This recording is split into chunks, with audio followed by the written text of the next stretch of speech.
आज के इस वीडियो में हम सिमुलेशन मॉडल को पढ़ेंगे कि सिमुलेशन मॉडल क्या है और किसी भी ऑर्गेनाइजेशन में सिमुलेशन मॉडल का इस्तेमाल क्यों किया जाता है।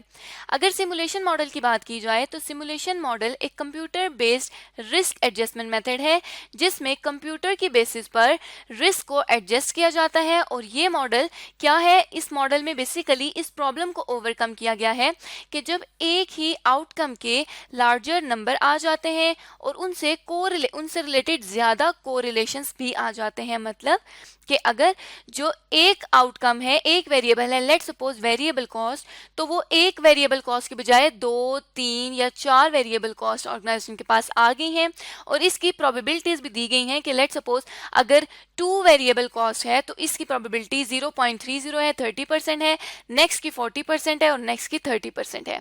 तो इस तरह की जो सिचुएशन होती है उस सिचुएशन में सिमुलेशन मॉडल को अप्लाई किया जाता है।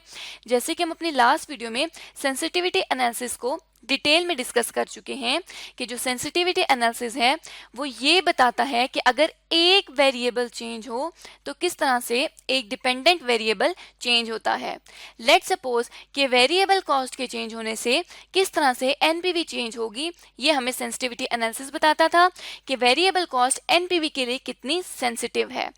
अब यहाँ पर तो सिर्फ एक वेरिएबल एक ही दफा चेंज हो रहा है, लेकिन सिमुलेशन मॉडल में क्या है कि जब एक वेरिएबल ज्यादा दफा चेंज होता है या ज्यादा वेरिएबल एक वक्त में चेंज होते हैं या एक वेरिएबल एक वक्त में ज्यादा दफा चेंज होता है तो किस तरह से सिमुलेशन मॉडल उस पर अप्लाई किया जा सकता है। Simulation model basically distribution probability की डिस्ट्रीब्यूशन को बनाकर इस्तेमाल किया जाता है और इसको अप्लाई किया जाता है प्रोबेबिलिटी डिस्ट्रीब्यूशन बनाने के बाद।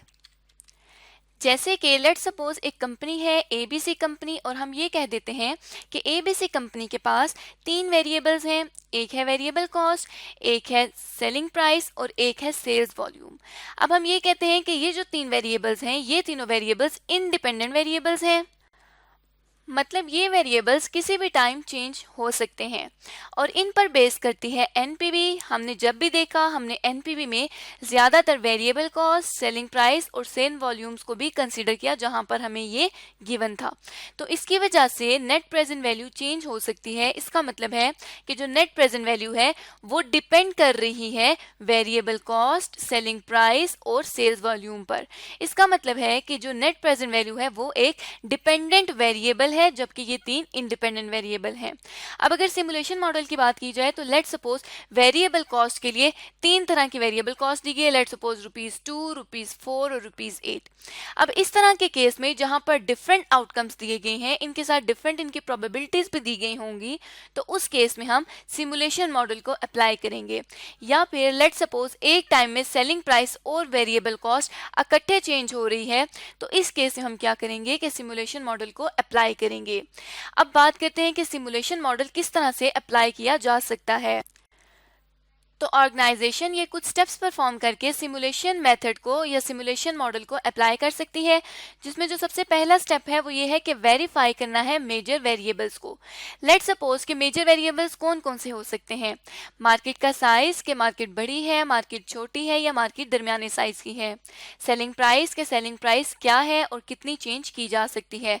साथ ही साथ टैक्सेशन, के टैक्सेशन चेंज करने की वजह से भी हमारे पास एनपीवी जो है वो चेंज की जा सकती है। अब क्योंकि ये हम लोग एनपीवी के लिए पढ़ रहे हैं तो ये तमाम चीजें जो हैं, ये तमाम जो वेरिएबल्स हैं ये एनपीवी को चेंज कर सकते हैं। ये हमने उन वेरिएबल्स की बात की है, यहाँ पर उन वेरिएबल्स को स्पेसिफाई करना है। अब जब ये वेरिएबल स्पेसिफाई कर दिए हैं तो नेक्स्ट स्टेप में क्या करना है कि इन वेरिएबल्स का रिलेशनशिप देखना है कि इन वेरिएबल्स का आपस में क्या रिलेशनशिप है और फिर इनका इम्पैक्ट देखना है एनपीवी पे। जिस तरह लेट्स सपोज 2, 4 और 8 वेरिएबल कॉस्ट थी, इसका 70%, इसका 15 और इसका 15% जो है वो रेशो है कि ये चांस है कि ₹2 की वेरिएबल कॉस्ट हो सकती है, 15% चांस है कि ₹4 की और 15% चांस है कि ₹8 की वेरिएबल कॉस्ट हो सकती है। अब इन तीनों का किस तरह से एनपीवी पर असर पड़ेगा हम ये देखते हैं सिमुलेशन मॉडल में। उसके लिए हम क्या करते हैं कि थर्ड स्टेप में सिमुलेट कर लेते हैं अपने इन्वायरमेंट को। वो किस तरह से कि असाइन करना है random numbers probability distribution of each variable को। यहाँ पे सेकंड स्टेप में हम प्रोबेबिलिटी डिस्ट्रीब्यूशन बनाएंगे और इसी प्रोबेबिलिटी डिस्ट्रीब्यूशन के थ्रू रिलेशनशिप डिटरमिन करेंगे डिफरेंट वेरिएबल्स का, जिस तरह से यहाँ पे हमने किया। अब जब ये प्रोबेबिलिटी डिस्ट्रीब्यूशन बन जाएगी तो इसको रैंडम नंबर्स असाइन कर देंगे और फिर ड्रॉ करेंगे random number of each variable, her variable के लिए रैंडम नंबर। वो हम आगे जाके देखेंगे कि किस तरह से हम उन रैंडम नंबर्स को ड्रॉ कर सकते हैं।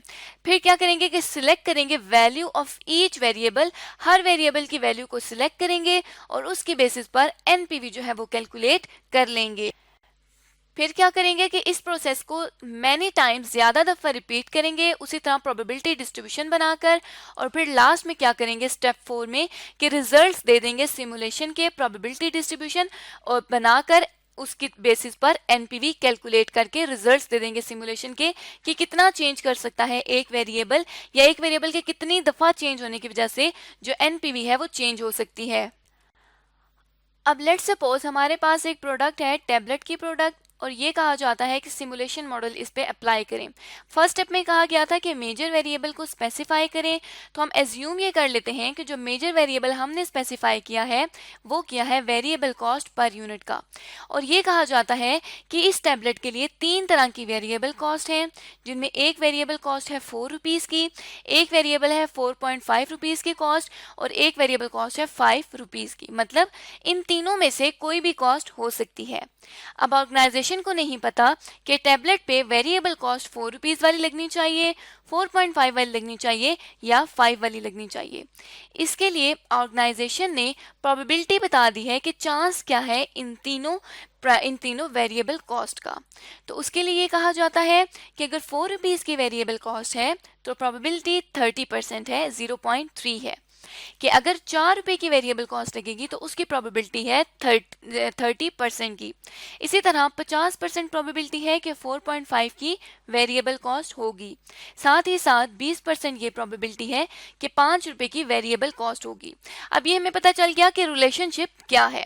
नेक्स्ट क्या करेंगे कि प्रोबेबिलिटी डिस्ट्रीब्यूशन बनाएंगे। वो किस तरह से कि कम्युलेटिव प्रोबेबिलिटी ले लेंगे तीनों की। कम्युलेटिव प्रोबेबिलिटी किस तरह से ली जा सकती है कि first probability as it is रहेगी, सेकेंड प्रोबेबिलिटी में फर्स्ट प्रोबेबिलिटी की वैल्यू को ऐड कर देंगे 0.30 को, जब प्लस कर देंगे 0.50 उसमें तो 0.80 आ जाएगा।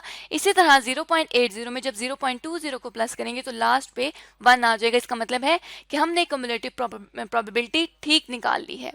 अब कम्युलेटिव प्रोबेबिलिटी निकालने के बाद नेक्स्ट स्टेप हमें बताया गया था कि इस प्रोबेबिलिटी डिस्ट्रीब्यूशन, अब ये प्रोबेबिलिटी डिस्ट्रीब्यूशन हमारे पास बन गई है, इसके बेसिस पे रैंडम रेंज हमने दिखानी है कि रैंडम रेंज क्या है। रैंडम रेंज लेट सपोज कि 0 से 29 तक जो प्रोडक्ट्स हैं, जो यूनिट्स हैं, उनके लिए 4 रुपए की वेरिएबल कॉस्ट होगी। अगर 30 से 49 तक यूनिट्स हैं तो उनके लिए 4.5 की होगी, और 80 से 99 यूनिट्स के लिए 5 रुपीज़ की वेरिएबल कॉस्ट होगी। इसका क्या मतलब है कि अब यहाँ पे 00 भी हमने लिखा है। इसका मतलब है कि 00 को भी रैंडम रेंज के नंबर्स में कैलकुलेट करना है। मतलब 00 पहली प्रोडक्ट है, उससे आगे 29 प्रोडक्ट्स हैं, तो टोटल कितनी प्रोडक्ट्स होंगी?